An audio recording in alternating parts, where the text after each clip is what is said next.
Hello and welcome to this program of School of Law. Today's topic is related to our certificate program in international law, that is CIHL. This program is of 6 month duration, and uh, the topic which we are discussing today is rights of prisoners of wars during armed conflict. Uh, this is is related to the third convention of 1949, third Geneva Convention. In 1949, after Second World War, it was realized that hostilities sorry, uh, during armed conflict needs to be minimized. Ideally, there should be a situation that there is no armed conflict and all the disputes are settled by peaceful means. But in reality, uh, it it is not possible, and there are armed conflict in one part of in one or another part of the world.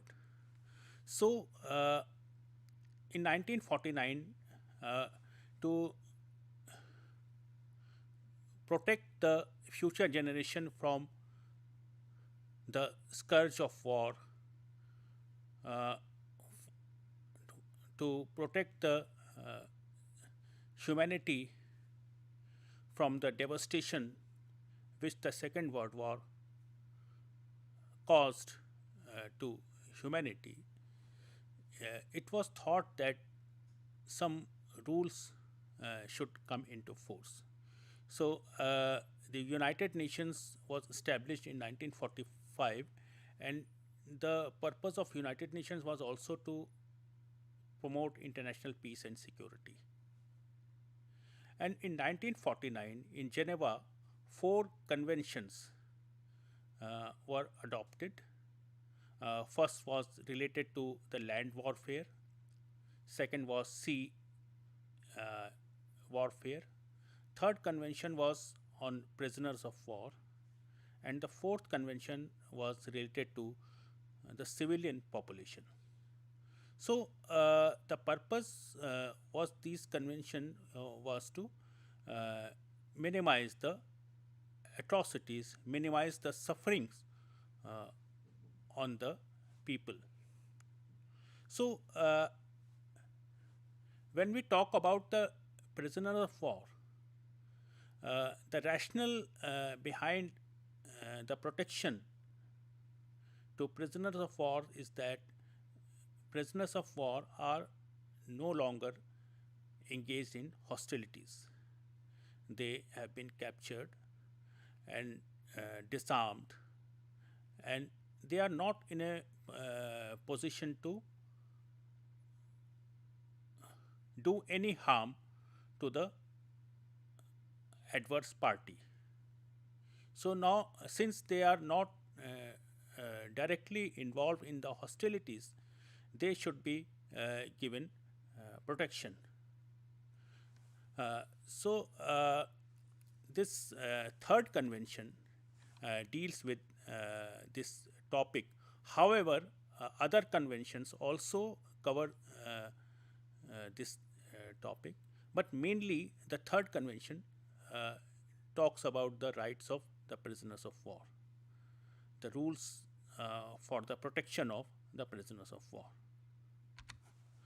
Now, first we have to understand who are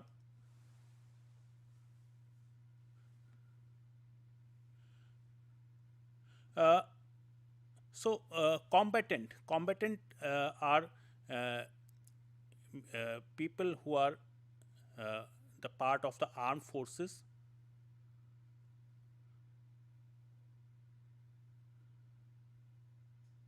or maybe volunteers, or maybe the part of the regular army,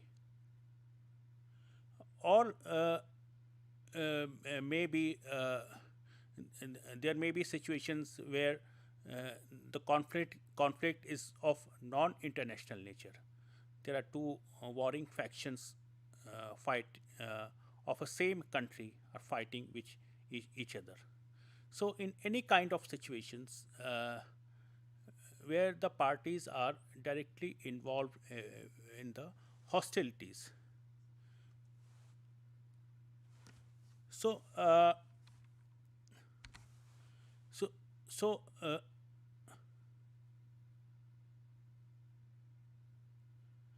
first is the should be commanded by a superior. Uh, up, there is a superior, that is a commander or any person who commands or who directs the armed forces, who leads the armed forces.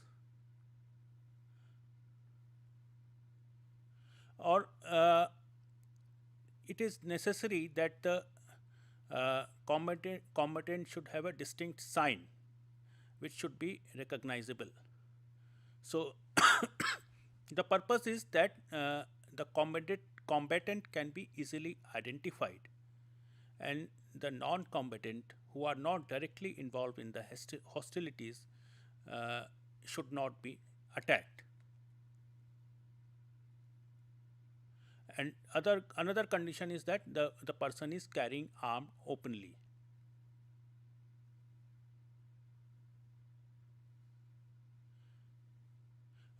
So the person should be involved in the hostilities. Person should be carrying arms, and there should be a distinct sign to identify that person. And the person is involved in the armed conflict uh,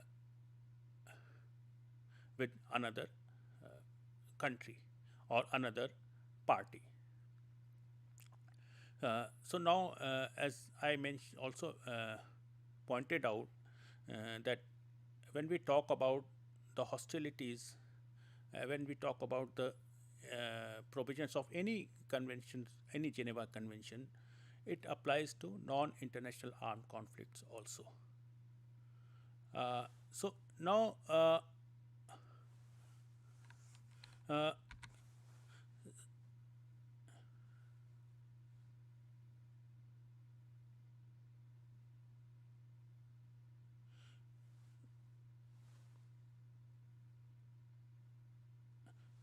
so the armed forces uh,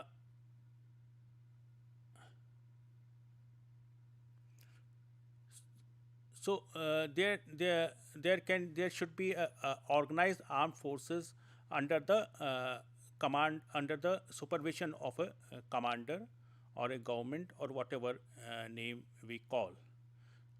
Or there may be situations where the the volunteers or the mercenaries or the other types of uh, combatants are involved in the conflict. But mainly, there should be a organized military, organized armed forces, which are fighting with one another or each other. Uh, so, uh,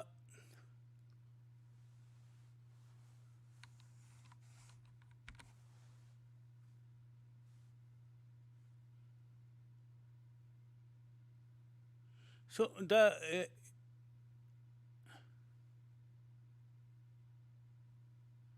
it should be when there is a armed forces, it should be notified. The other party should be informed about this armed force, and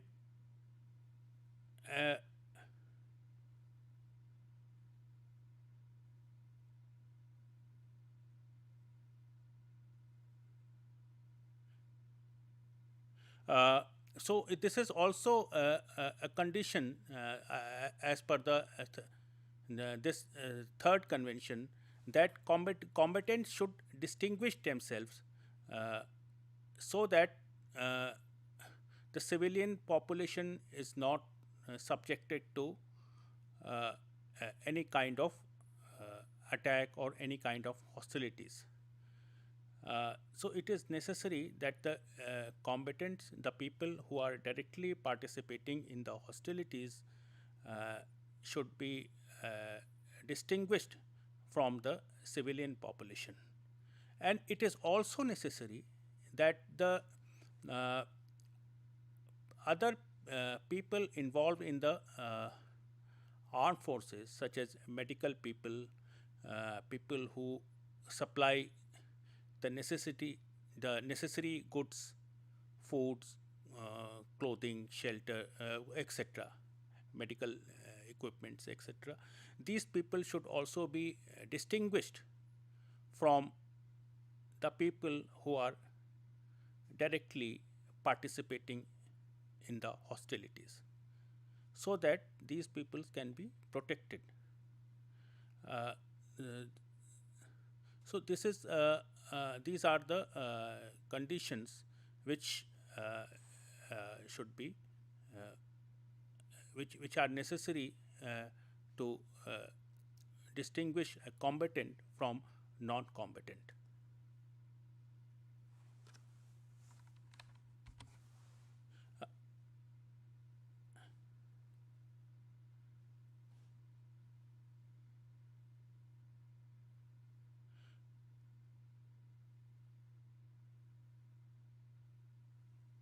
So this is said.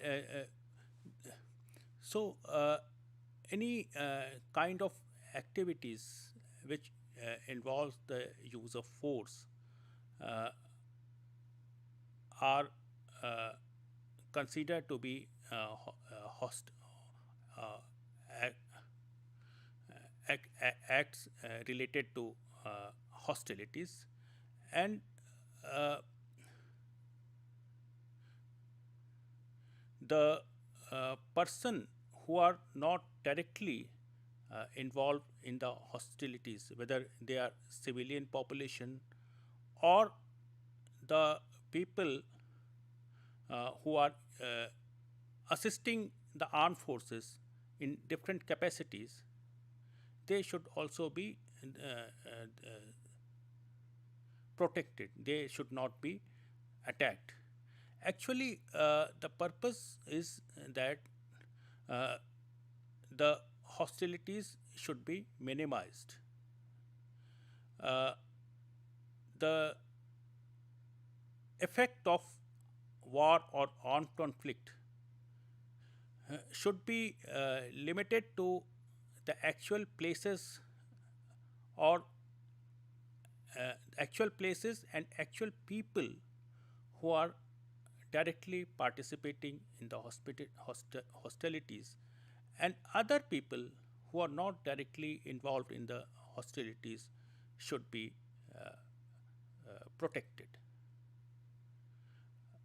So uh, now, uh, with regard to the fundamental principles, there are certain fundamental rules which are provided in the 1949 convention.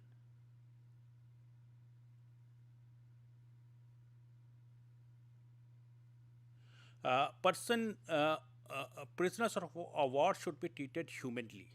They should not be treated inhumanly, or their human dignity should be maintained. That means to say that uh, they should not be subjected to any kind of torture, any kind of punishment. Uh, their basic minimum needs, basic requirements, food, clothing, shelter, etc., should be uh, met, because they are not at least they are fighting for their own country or for their own party. Uh, uh, uh, Now uh, even if they are in the custody of another party, they should be given protection by the other party, uh, because they are not directly involved in the hostilities.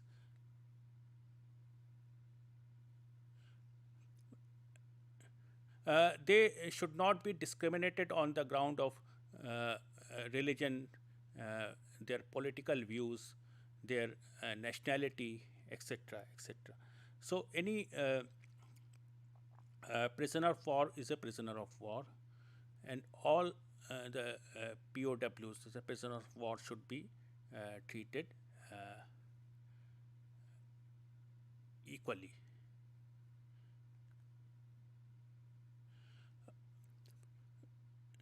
Reprisal, any kind of revengeful activity against the prisoners of war is prohibited, uh, because they have nothing personal against anybody.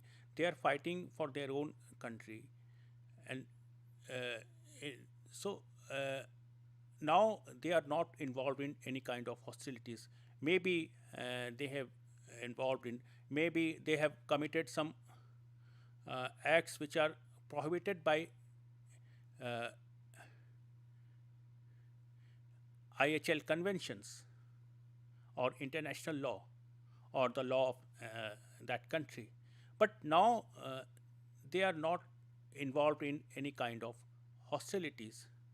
So they should be protected, and their uh, integrity, their bodily and mental integrity, their uh, uh, well being should be ensured. So now uh, Red Cross plays an important role in this connection, and uh, it has become a practice that in armed conflicts, Red Cross is given the responsibility to provide the necessary supplies to these prisoners of war, because Red Cross is considered to be a neutral organization. It has no affiliation with any country or any warring party. So, Red Cross has played a very important role in providing the human assistance to uh, the prisoners of war and other people who are not, who need any kind of assistance, and uh, it has played its role very well. Now, there are certain points which regard with regard to captivity.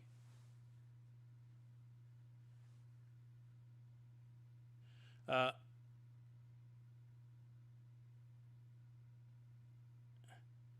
so captivity, I mean, the apprehension of the person, or the arrest, or uh, when the person comes into the control or come into the possession of the other party.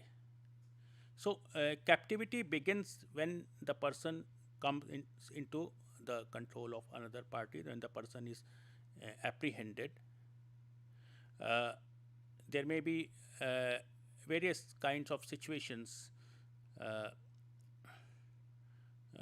various types of during armed conflict, then the person comes into the possession of another party.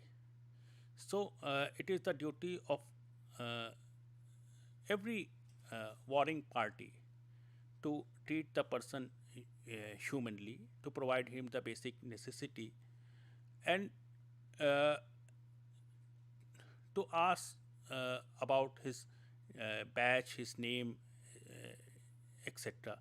No secret information should be. The person should not be compelled to tell anything except his badge, his name, his rank, etc.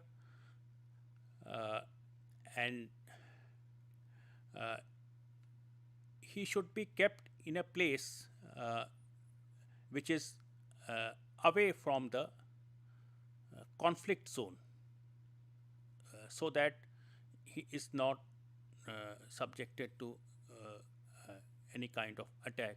So every prisoner of war should be kept beyond the area of conflict, where the fighting is taking place.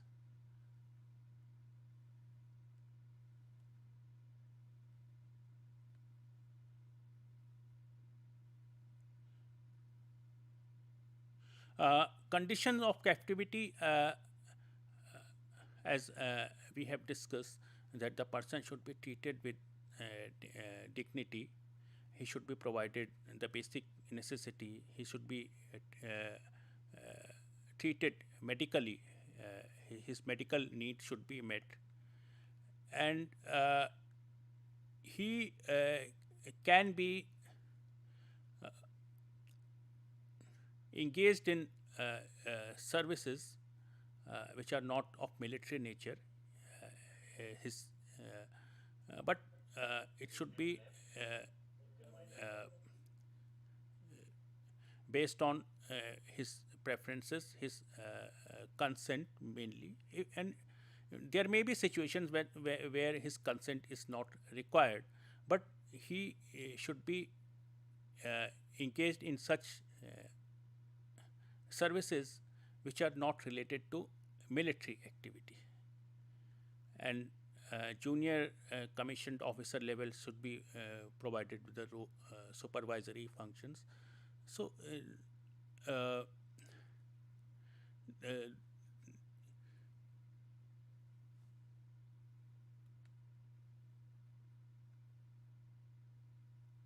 uh, now, with regard to the escape of prisoner of war, uh, every prisoner, if a prisoner of war escapes, he leaves the prison and he is apprehended again, he should not be punished for that. It is considered natural that every prisoner of war tries to escape from the captivity of his uh, the adverse party. So if he, for instance, steals some clothing, some food, or manipulates with the documents, do any kind of things which helps his escape, uh, he should not be punished for that. However, he should not use any kind of force. He should not any kind of violence, and if he injures anybody or he kills anybody during his escape, then uh, the uh, the the country can punish that person for that offense. But otherwise, for petty offenses, he should not be punished.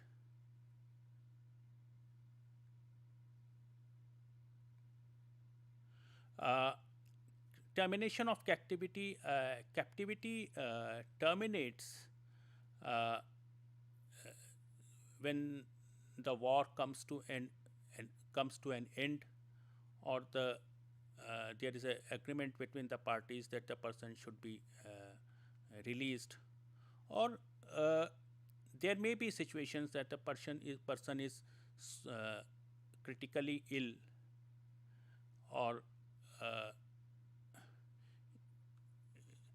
so he is there is a provision that he should be released on humanitarian ground. So there may be various kinds of situations where the person can be released. Uh, It is now considered necessary that the prisoners of war or the other people who are involved in any kind of hostilities should be given proper protection, because as I mentioned earlier that they are not directly involved in the hostilities right now. Uh, but we have seen that in large number of cases the principles contained in the Geneva Conventions are not followed, and uh, and the countries we have seen even the countries who consider themselves as champion of human rights, uh, there has been cases where the prisoners of the people have been detained in such a places, and where the conditions are very inhuman, and they are subjected to various kinds of torture uh, and various kinds of inhuman treatment. So, the problem with this this convention and uh, international law in general is that there is no enforcement machinery which is uh, in a position to enforce the provisions of the treaties and conventions. So, mainly it depends on the sweet will of the countries. Uh, there has been cases where the international courts or international tribunals have punished the people who have committed atrocities on the people, on the people who are not directly involved in the hostilities, or even on the people who are involved in the hostilities, but the uh, atrocit- atrocities committed on them is not proportionate or not directly linked to the activities to the hostilities in question. So, with this, we wind up our today's presentation. Thank you very much.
Agra आने वाले सैलानी पेठे की मिठास का लुत्फ उठाए बिना यहाँ से नहीं जाते।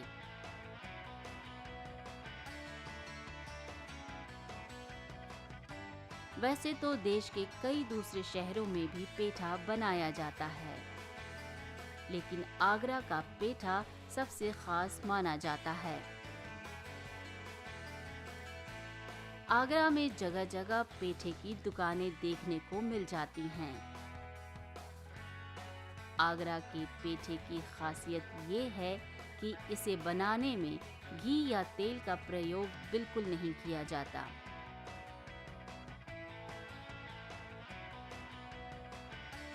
पेठे का फल कद्दू के बराबर और लौकी के रंग का होता है।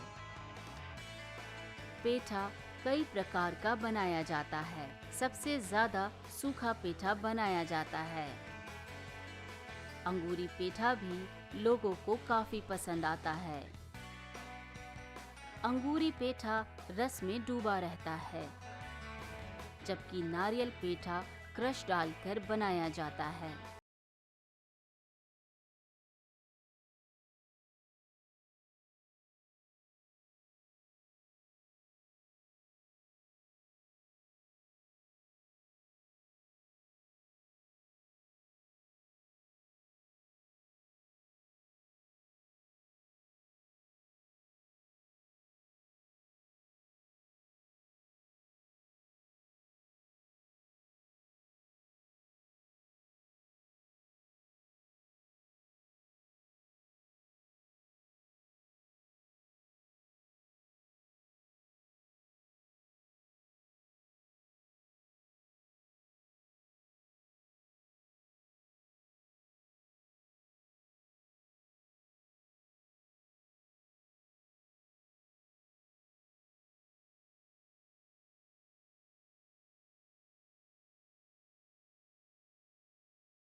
Welcome to all my viewers. I am Anamika Shukla from the School of Humanities, Indira Gandhi National Open University, New Delhi. Dear students, we are here to talk about the origin of Indian poetry written in English. We are also going to talk about the impact of British colonization on the origin of Indian English poetry. This is a course entitled MEG-07. Before trying to attempt to understand or before trying to read what Indian writing in English is all about, we are here to try, or we are, I should say, we are attempting to understand how did writing in English began.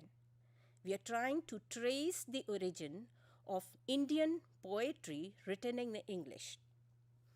Now, as we all know, it dates back to the British colonization. We have been, victimized, or we have been colonized by the Portuguese, followed by the Britishers themselves. So today, let us try and understand how this colonization impacted the society. Let us also try and understand what poetry is all about. As Wordsworth defined poetry, or he explained poetry, poetry, as we all know, is the spontaneous overflow of powerful feelings, of powerful emotions. It takes its origin from feelings recollected in tranquility, which means, or let us try and interpret or try and understand how did this poetry originate. See, what happens is we when we face a particular situation or a particular condition or a particular fact or a particular happening in life, we can have two different ways of dealing with the happening. One, we can remain objective and try and report the particular incident as a fact. At the same time, we can also be subjective. We can, try and intervene our emotions, our feelings, our dialogues. So everything can get intervened or intertwined with the feelings and emotions. Now, what happens is when our feelings, when our emotions or our reactions, now this is what I would like to underline where Wordsworth tried to explain us is, what Wordsworth is trying to explain us is, poetry is the spontaneous overflow of powerful feelings, which means poetry flows when you have, you are aroused or you are filled with powerful feelings. You have those powerful emotions. And when these emotions are recollected in tranquility, which means when you think about those emotions, or probably when these emotions find a word or find a vent out in the form of written genre, which we call poetry. So poetry is all about your powerful emotions, your powerful feelings. Now what we try and understand here is, all right, we do agree, we do understand that poetry is the spontaneous overflow of powerful emotions and powerful feelings. But, these powerful emotions or these powerful feelings are not entirely an objective representation of a fact. They are not an objective communication. They are not, you're just not trying and conveying a particular idea. Rather, the idea or the powerful feelings that you're going to give a vent out are influenced by a lot of factors. So that is why we need to understand the social, the political, the cultural, and the historical influence of the events, of the happenings, of the incidents that are taking place in a particular era, in a particular point of time. So what we are trying to understand today is what poetry is all about. Fine, we all agree that poetry is the spontaneous overflow of powerful feelings. Now these powerful feelings, when recollected in tranquility, give rise to poetry. And this is what we are trying to understand. Because, English as a language, we are not, it is not our mother tongue. So we are not the native speakers of English. Now the question arises, why and how did we start writing about English? Sorry, not about English, but in English. So why did we start writing in English? How did it all begin? So let us try and understand, let us try and explore how did this all began. And that is what we are trying to trace today. We are trying to trace the origin of the Indian English poetry. How did this happen? Now what happens is we are also trying to understand, or we are trying to, I'm trying to give you an overview of the birth, of the growth, and also the development of Indian English poetry. We will also try and understand the historical background from the earliest times to the present. And we also need to probably do an in-depth scrutiny of the historical, social, and cultural backgrounds. We also need to probably do a mapping, mapping the growth and the evolution of Indian English poetry. We also need to understand the impact of British colonization on Indian society. And that is how, all this has gone into creating an identity of Indian English poetry. And yes, we will also, through the process of mapping, we also need to understand the future possibilities. Now, we all understand that with the advent of British in India, Indian English education in India was institutionalized. Now, the Indians chose to write their poetry in English. How and why? because the entire contribution or the entire credit goes to Henry de Rosier, because he was the first Indian English poet, and he published his collection of poems in Calcutta in somewhere in 1827. Now, we probably go a step ahead to understand the origin of Indian English poetry, because there was an account of the Jains which was written by Venkat Boraya, and it was also published in the Asiatic Researches London in 1809. Now, this was the ever first written composition in Indian English. Though it was a translation, but it holds lot of historical importance, because it was the first ever composition that was written in English, and that was probably talked about the narrative or the or something which was native. Now, we also need to talk about Raja Ram Mohan Roy, because he came up with the first original English composition. So I should say, a defense of Hindu theism was the first original English composition by any Indian. It came out in 1817. So we need to understand his contribution, or I should say the contribution by Raja Ram Mohan Roy, when we try and understand, when we are trying to kind of explore the origin of Indian English poetry. We also need, so to write in English, two preconditions were of utmost importance. Now, what are those preconditions? We need to understand. The first important thing that was emphasized again and again was that English language needed to be Indianized. And what does this mean? Now, let me, try and explain it to you. When I say that English language needed to be Indianized, it means that, we should be able to express, the language should be able to express the reality of the Indian situation. We should be able to talk about the Indian history, the Indian culture, the Indian civilization in a language which was alien. All right, so we needed to understand, we should be well versed. Yes, okay, well versed was important, but we should, there should be a compatibility between the writer and the language, and that is how he or she would be able to express the reality of the Indian scenario, the reality of the Indian culture in a language which was not their own. Another important precondition was that the Indians also needed to be anglicized. Now, what does this mean? It is very, very clear, or when I say that Indians needed to be anglicized, which means that they needed to be capable to use English language to express themselves. So these two preconditions were of utmost importance when we talk about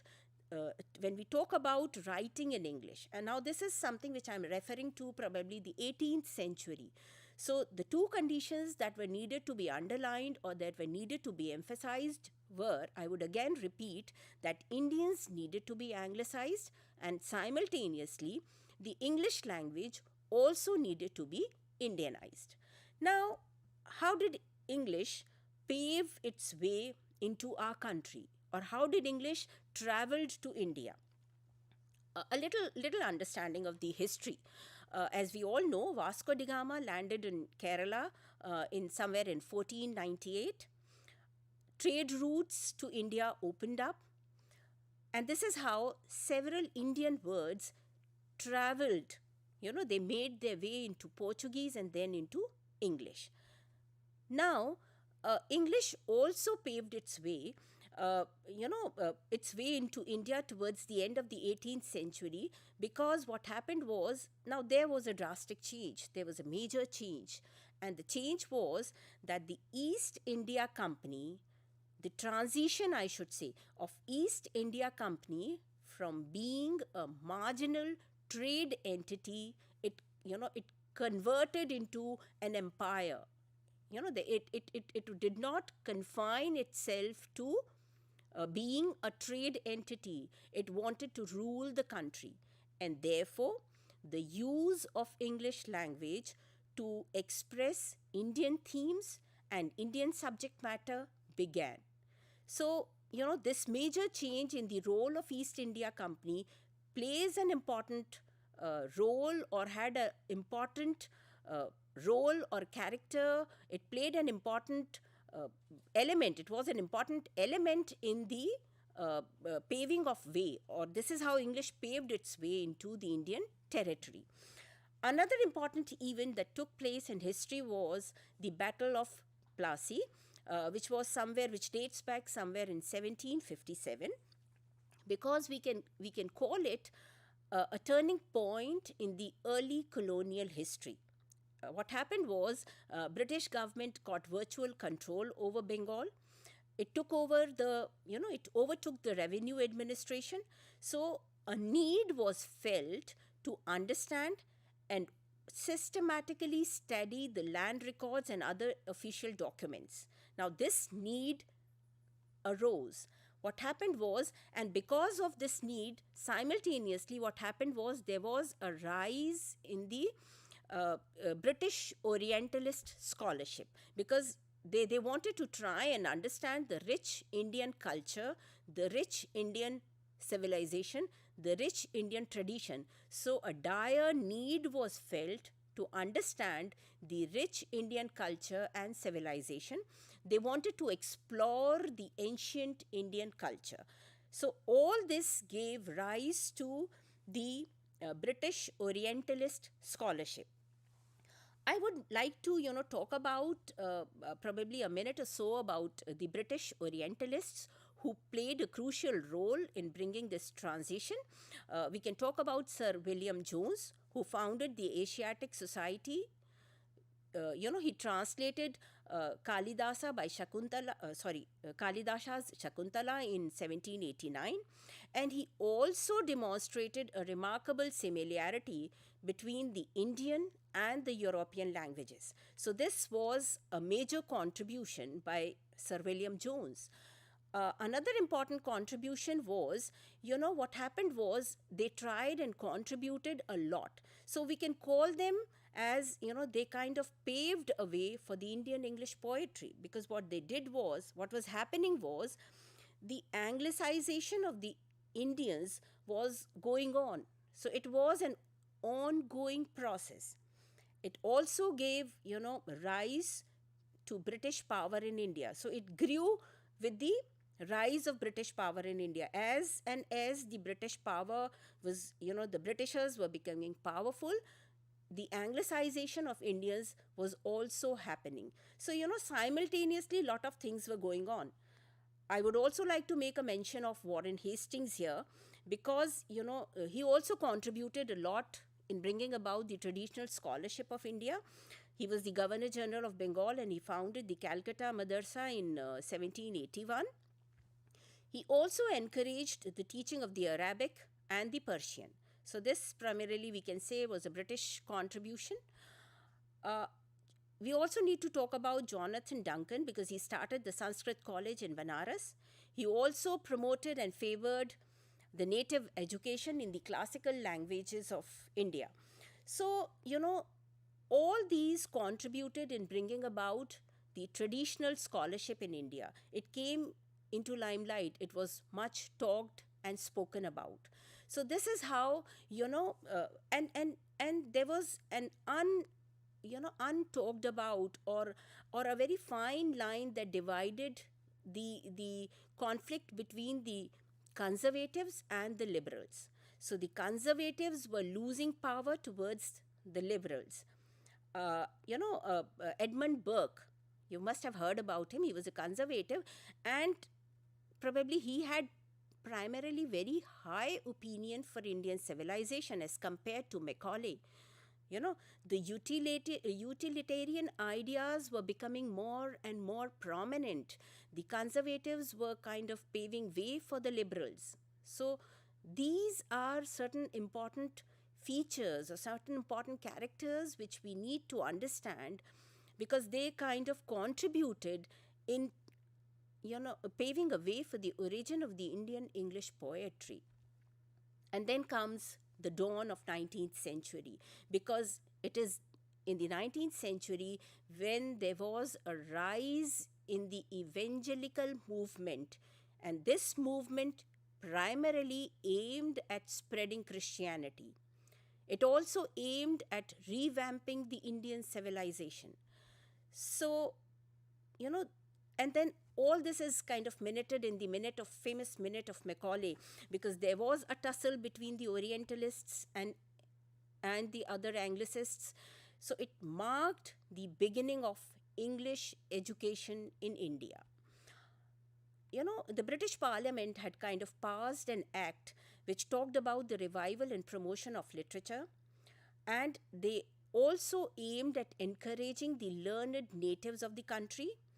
They also wanted to introduce and promote the knowledge of the sciences in the country. But, as the very famous minute of Macaulay talks about, Macaulay believed that, India needed a new education system. And probably he was the one who kind of founded the concept that we have today. He looked towards a form of class of people who were very much Indian in blood and color, but they were very much English in taste. They were English in opinion, they were English in morals and in intellect. So all this contributed a lot in talking about the origin of the Indian English poetry. We also need to mention something about Raja Ram Mohan Roy, because he was an intellectual who was a leading intellectual and a social reformer. He also helped us establish an association to promote European learning and science. He supported a liberal and enlightened system of instruction. He talked about chemistry, anatomy, and other useful sciences. So he wanted to have a modern technical education. He favored the primary and secondary education in the vernacular, but he wanted Indians to learn English and progress in modern learning. Now, ultimately, all this contributed in the advent of university learning. So in 1857, University of Calcutta, University of Bombay, and the University of Madras were established, and we can say that English education became deeply entrenched in India. Now, this is, so all this contributed in the formation of a new class. I should say a new class was created which was comfortable both in the English language and in the English culture. And this is how the origin of Indian English poetry or Indian English writers took place. Now, we also need to mention the impact of British colonization, because what was happening was Indian English poetry, I would say, was a product of two kinds of encounters. There was a collision and there was also a coordination simultaneously going on. Indian English poetry is therefore a product of the cultural and civilizational encounter between Britain and India. There was trade and cultural exchange that was taking place. Vasco da Gama has landed on the shores of South India. So, we can make a comparison of the British and the Portuguese imperialism.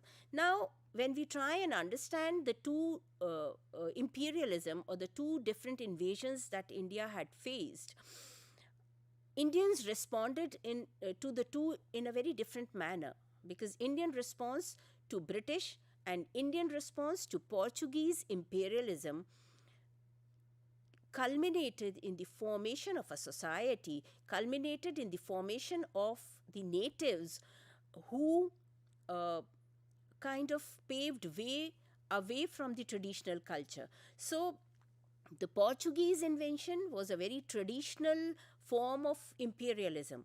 It was consolidated to areas like Goa and the Portuguese colonies, whereas the British imperialism had a wider gap or a wider role or a wider impact. So now these two different invasions, the Portuguese invasion and the British invasion, it had two different impacts. Now it impacted the Indian society in two different ways. The Portuguese came. They were very the Portuguese invasion was very traditional. It was very confined to particular colonies. Whereas the British invention, it was kind of a triumph of modernity. It was a cultural advance. It was a technological invasion. It was accompanied. It was a result of the industrial revolution. So the contribution of Portuguese colonialism is here what we are trying to understand, because Henry de Rosio, the first Indian English poet, belonged to the community of Portuguese. So he, I should say, was a product of the Indo-Portuguese encounter. So there, a lot goes into when we talk about the contribution of the Portuguese colonialism, because poets like Henry de Rosio belonged to that community, and we can also say that he was the product of this encounter. So finally, what we try and understand is, how did Indian writing or Indian poetry that we wrote in the language English, which was alien to the land, happen?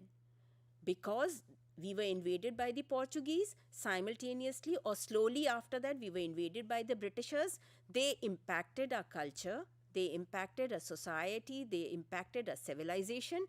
And now when these impacts or these influences were given thought in tranquility, we kind of responded to these revolutions. So our poetry, our response in any form of genre, our writing, any kind of writing, is a response to these invasions.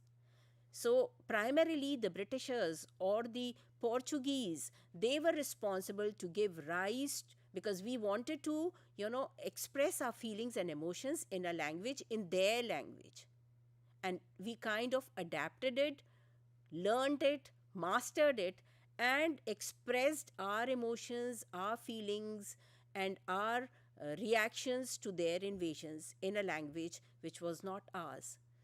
So dear students, we've just tried to trace the origin of Indian English poetry, and we've also tried to understand the impact of British colonization. How did it pave the way for us to write poetry in English? This is what we've been talking about.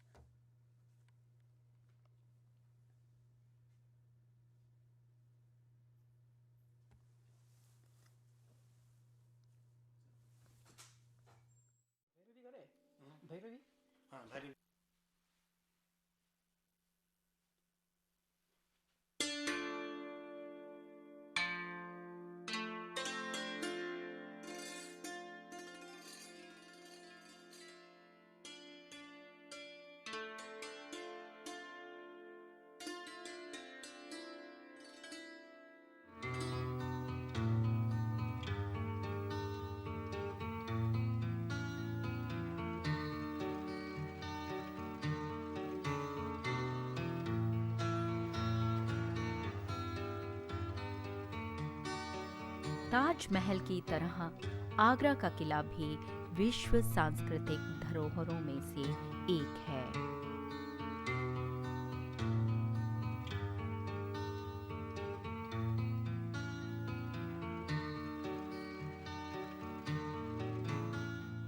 इसे लाल किला के नाम से भी पुकारा जाता है।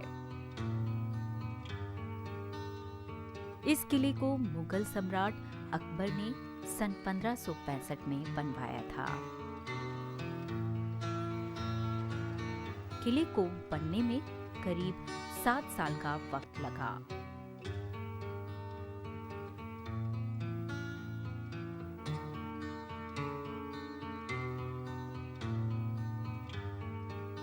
किले में संगमरमर और पिट्रा ड्योरा नक्काशी का महीन काम करवाया गया है।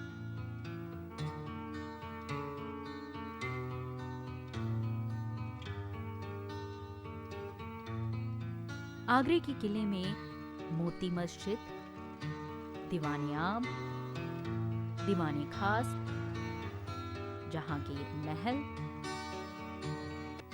खास महल, शीश महल और मुसम्मन बुर्ज नाम की मुख्य इमारतें हैं। अकबर ने ये किला अपने राज्य की रक्षा के लिए बनवाया था। पूरा किला दोहरी मोटी दीवारों से घिरा हुआ है।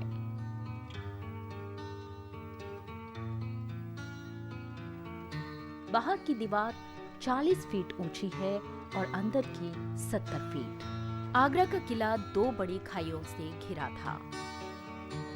इन दोनों में से अंदर वाली खाई अब भी मौजूद है, लेकिन बाहर वाली खाई को अब भर दिया गया है। कहा जाता है कि दोनों खाइयां डरावने और खतरनाक कछुओं से भरी रहती थी, जिससे कोई दुश्मन इस खाई को आसानी से पार न कर सके। उस समय इस इमारत को बनाने में 35 लाख रुपए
Namaste, friends, viewers, and audiences. We are going to discuss today about India and Gulf relations, the synergy between both the zones or regions. India reflects and represents South Asian continent, is the biggest country among all the South Asian countries, and relation to GCC countries, our immediate neighbors. We have our neighbors, SAARC countries. At the same time, we have extended neighbors in Gulf countries. In GCC countries, it's an organization that came into being in May 1981. Basically, they are Gulf countries, Arab Gulf or Persian Gulf, we call it, and they are very prosperous, filthy rich, and due to the petroleum products like natural gas and oil based economy, frontier economy. We have a substantial population over there, so we have migrants, Indian migrants and diaspora in Gulf countries. We have around 7 millions over there, and you must be knowing that all the Gulf countries, Saudi Arabia, Oman, Qatar, Bahrain, UAE, Kuwait, these countries are based on economy based on oil and gas. At the same time, they have a special type of governance. Like we have our democracy, and most of the countries of the South Asia, which have democratic pattern of the governance. Gulf country, they have Rajtantra. There is a king, monarch, and monarchical pattern of the governance were there.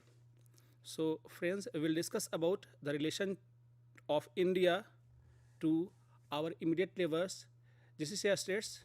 We will discuss one by one almost all the countries, India to Saudi Arabia, Qatar, Bahrain, UAE, Kuwait, Oman, these countries.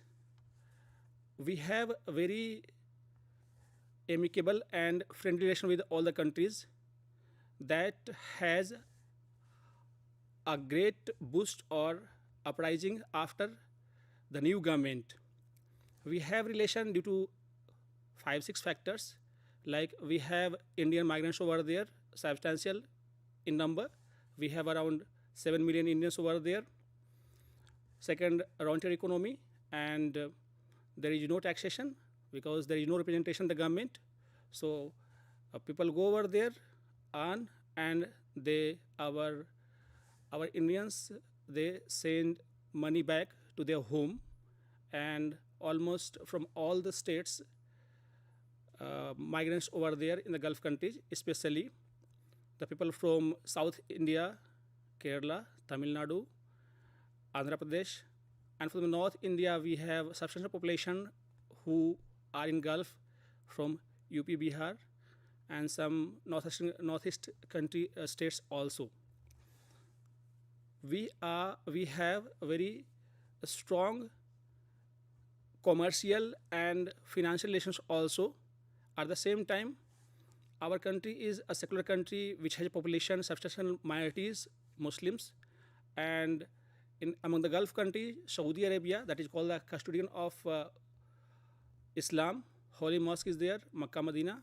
So for the Hajj purpose also, religious purposes, a substantial population of India, they visit the country. At the same time, we have economic interest. We have our people-to-people contact. We have so many different channels. We are related, like our defense. We have economic bondage. So our relationship improved vastly in recent time. So I was talking about the GCC countries, and these 6 countries, Kingdom of Saudi Arabia, UAE, Oman, Kuwait, Qatar, Bahrain, that we will discuss the relation between those countries to our India. When we talk about the GCC countries, India's relation with the GCC countries, especially Saudi Arabia and the UAE, have witnessed a significant upswing since 2015 across the areas of trade, investments, counterterrorism, and security cooperation, regional and international development, including the rise of Islamic States ISIS. And we usually try to assess the Chinese growing regional footprint over there, as well as heightened tensions over Iran's nuclear program also.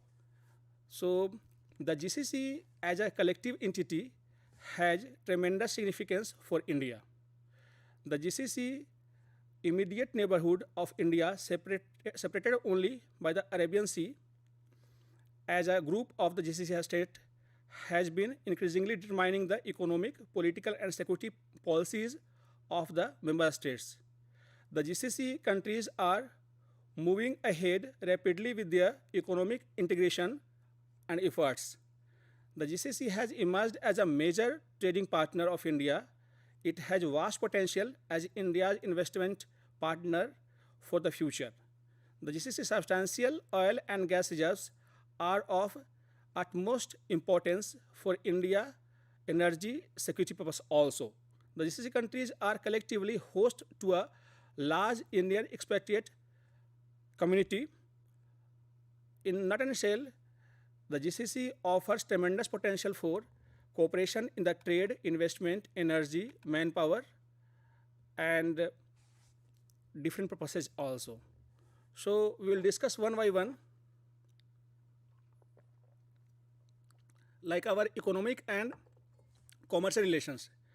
India enjoys traditionally cordial relations and cooperation with the GCC countries. India is an old historical ties with GCC states, coupled with increasing importance of oil and gas, growing trade and investment, and presence approximately 7 million Indian workers in the region, are of vital interest to India. India's economic linkage with the GCC have increased steadily, especially due to the growth in oil imports. And in the recent time, like in 2020-2021, India's export to GCC were around $28 billion. The bilateral two-way trade relations during the period was $87 billion, and that is registering a declining of about 27% over the previous year due to the corona pandemic that affected the economic and financial crisis around the world. Strategic relations in the strategic relations from the strategic point of view, India and the GCC share the desire for the political stability and security in the region. The common political and security concerns of India and the GCC translate into efforts for peace, security, stability in the Gulf region and South Asia. The emerging future, the GCC shares are going through important changes and transformation. The process of understanding and integration is coming of the age. Along with in the areas for cooperations are widening beyond the investment, trade, and commerce, and sharing and development of the human resource to security. At the same time, we can find in the recent times we have the policy that we don't interfere in the domestic issues of personal issues of each country. We usually respect and regard personal estate. Like you must be aware about Arab Spring in 2011, 2012.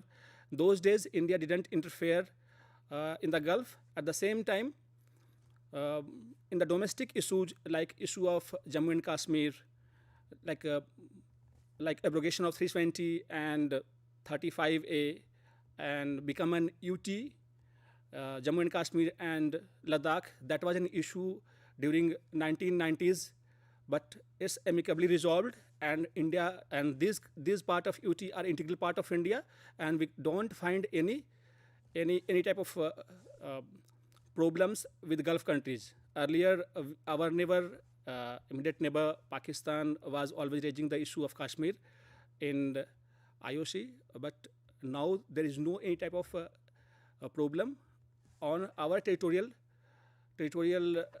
differences or our full-fledged integral part that can't be always respected, political stability and security also. So the latest development, our relation with these countries is that we find that they are of great importance and respect also. The growing ties, however, had to endure the impact of the COVID-19 pandemic. All aspects of bilateral relations, including trade, investment, flow of workers and pilgrims, and above all, physical high-level political contacts were seriously curtailed due to the pandemic. Nonetheless, New Delhi kept the diplomatic channels with the GCC countries open, with Prime Minister Narendra Modi holding several telephonic conversations with the Gulf leaders. India and the GCC countries exchanged medical supplies and personnel to help each other fight the pandemic. With the world gradually getting back to normalcy and economic and trade activities regaining strength, India-GCC relations too are expected to attain the vibrancy as we had in pre-COVID days. And India did a marvelous job by helping the entire world during the COVID-19 through supplying to curb the virus. We came with the vaccine, so our vaccine method diplomacy was very effective in the GCC countries also. So the brief maps that COVID-19, the entire world was dealing. So the Gulf country was highly dependent upon our resources in this regard. We have economic relations that is very substantial. UAE, sometimes second, sometimes third trade partner with India after US and some other countries. So gradually COVID-19 negatively impacted both the flow of the people and trade. The World Health Organization declared COVID-19 a global pandemic on March 2020, and by the end of the month, India as well as GCC countries had decided to suspend all international flights. Countrywide or limited lockdowns were also imposed. Simultaneously, expatriate Indian workers were seriously affected by these measures. Due to the curtailed economic activities, India-GCC bilateral trade was seriously affected But we can find that nowadays, when the entire world is getting opened after the declaration on 24th of January 2022 in England, the entire world is going to be open, and we think and we hope that our relation will resume as we had in past. The worst affected due to the lockdown and economic and disruptions were the over 9 million strong Indian expatriates community in the GCC countries. So a section of workers lost their jobs while some were stranded in crowded and unhygienic labor camps without social distancing and with limited resources. We did a very high level diplomatic context. During the pandemic also, there was an increased use of the technology to maintain high level political context. Video conferencing and telephone conversation along with the exchange of medical and pharmaceutical equipment and personnel gave rise to the new terms such as virtual diplomacy and COVID diplomacy. Prime Minister Shri Narendra Modi ji held a telephonic conversation with the GCC leaders on several occasions in the recent time. We find that our relations with the GCC countries has more significance due to our migrants over there, our workers over there, our Indian population is there. You can find Indians around 2.5 million in UAE and the equal number in Saudi Arabia also. Some small islands and the countries over there, nation states and city states like Bahrain. You can find that India plays a very significant role. At the same time, Indians who are taking part in running the states very powerfully. So our contribution to these countries is very substantial. We can find that in the recent time, the development in these countries are leading. India is highly the development and progress in these Gulf countries are, you can find that it's a type of path breaking and inspirationals. Like when we talk about the relation between UAE and India, since the establishment of India UAE diplomatic relation in 1922, the scope of bilateral relations has widened and level of the engagement has increased significantly. No more so than during the past several years, Prime Minister Modi's visit to the UAE in 2015 led to a slew of agreements aimed at reinforcing economic, defense, security, and law enforcement cooperation. The momentum was reinforced by the visit to the New Delhi Crown Prince Sheikh Mohammed bin Zayed Al Nahyan on the occasion of 68th Republic Day celebration the following year, and the Crown Prince was accompanied by high-level delegation comprising cabinet ministers, senior officials, and business leaders, and culminated in signing of the joint statement of the comprehensive strategic partnership and agreement. So they have their vision document also, a vision document 2021, and they are eager to diversify their portfolio. Earlier it was oil and gas based economy. They want to diversify. So through sovereign fund, they are ready to invest in India, and this sovereign fund, which has amount in trillion, they want to invest huge amount of sovereign fund, either it is Saudi Arabia or UAE, in India. That's a diplomatic success between India and the GCC countries. The recent development in India-EU relations, from shared economic visions and compatible regional geopolitical outlooks, UAE's national aspirations and priorities are outlined in its Vision 2021, which was promulgated in 2010. The document mapped 6 priority areas for attaining its development objectives: a cohesive society with its distinct identity, public safety and sustainable development, and infrastructure with a world-class healthcare and education system to turn the country into a competitive knowledge economy for a desirable outcome of peace, security, and prosperity with dignity. And you can find the mention of India as a strategic and very strong partner with the Emirates. The UAE plans to develop a diversified knowledge-based 21st century economy, have dovetailed with the Modi administration's blueprint for unleashing India's economic potential.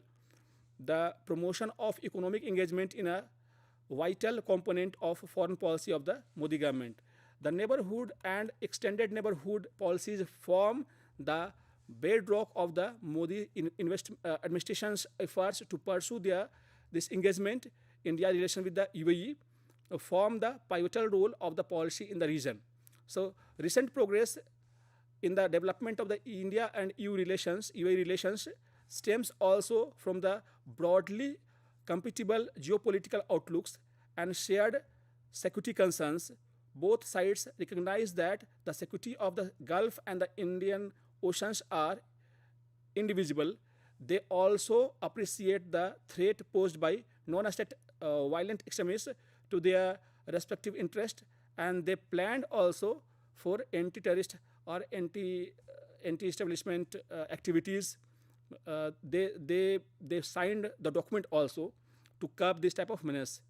This common understanding provides a basis for dialogue and concrete forms of defense cooperation in maritime security, in counterterrorism, and other areas.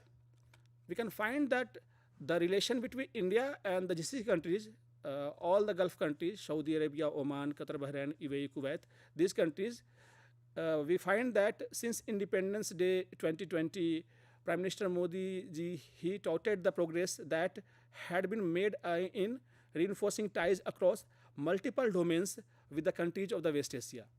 This progress is most evident in the areas of the investment, advanced technology, knowledge economy, and integrating Gulf India ocean security. If you visit Gulf country, you can find that India has very substantial contribution in preparing the infrastructure of the entire Gulf countries. You can find that we have trade relations like in the field of investment. The UAE is regarded not only as a major trade partner but also a valuable source of foreign direct investment in the Indian administrations to develop a $5 trillion economy. The Emirates investments have topped above $9 billion, making in the 10th largest source of FDI in India. Officials and business leaders on both sides see great untapped potential and a huge appetite to invest in India. So the UAE India high-level task force on investment is the key forum to promote economic ties and accelerating engagement between the two countries. With the signing of comprehensive strategic partnership between India and UAE in 2017, the task force acquired new significance in facilitating investment by addressing the issues of mutual concerns with trust and shared vision. So the special UAE Plus desk and the fast track mechanism have played crucial role in facilitating investment in India through UAE. We can find that advanced technology and knowledge economy also playing a special and significant role between India and UAE relations. Like in 2018, in an effort to keep pace with the changing technological imperative to attain their national aspirations, India and the UAE signed a memorandum of understanding to generate an estimated $20 billion in the span of a decade, according to our investment desk. We can find that the world's fastest expanding market opportunity we can find over UAE, and talent pool of human capital well acknowledged for innovation, and UAE, a hub of cutting edge technologies, are natural partners in the field of artificial intelligence. So the Emirates have stepped up efforts to invest in the development of the knowledge economy by expanding golden visa residence permits in order to attract the best minds to the country so as to fuel the knowledge economy.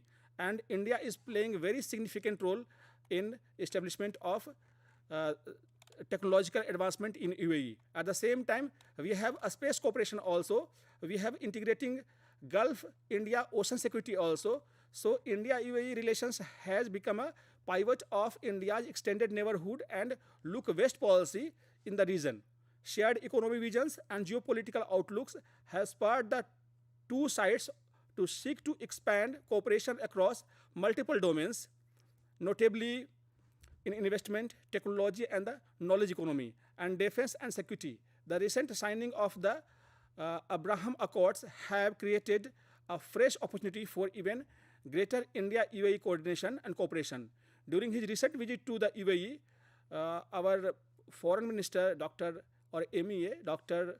S. Jaishankar sir, stated that the accords would enhance the Emirates' position as a logistic hub for the Asian economy, including that of India, another promising sign that the India-UAE is posted to climb a new height.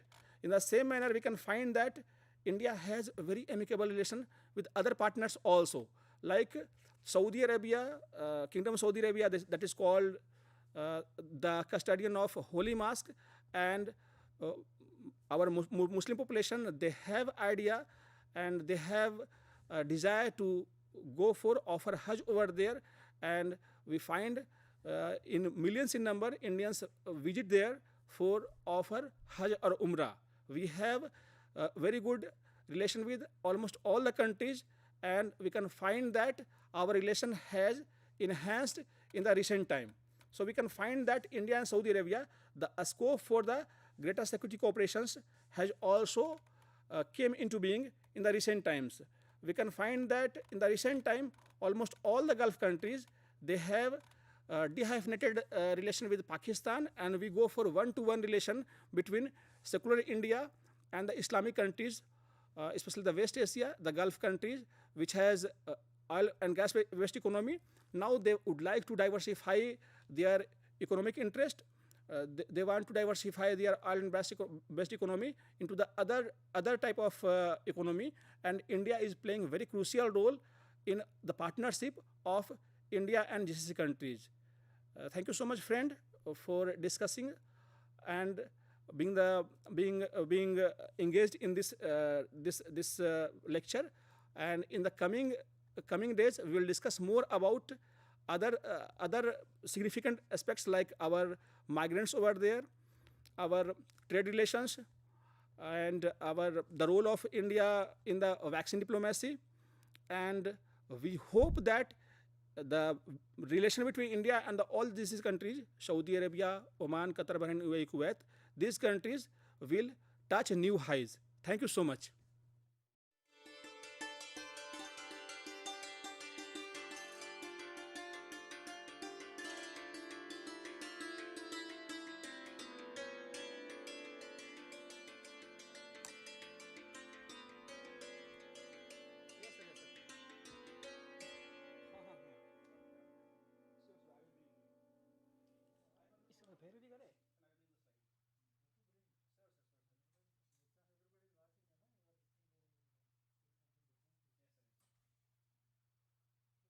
We are reading just to make a slide because the reference only we are looking.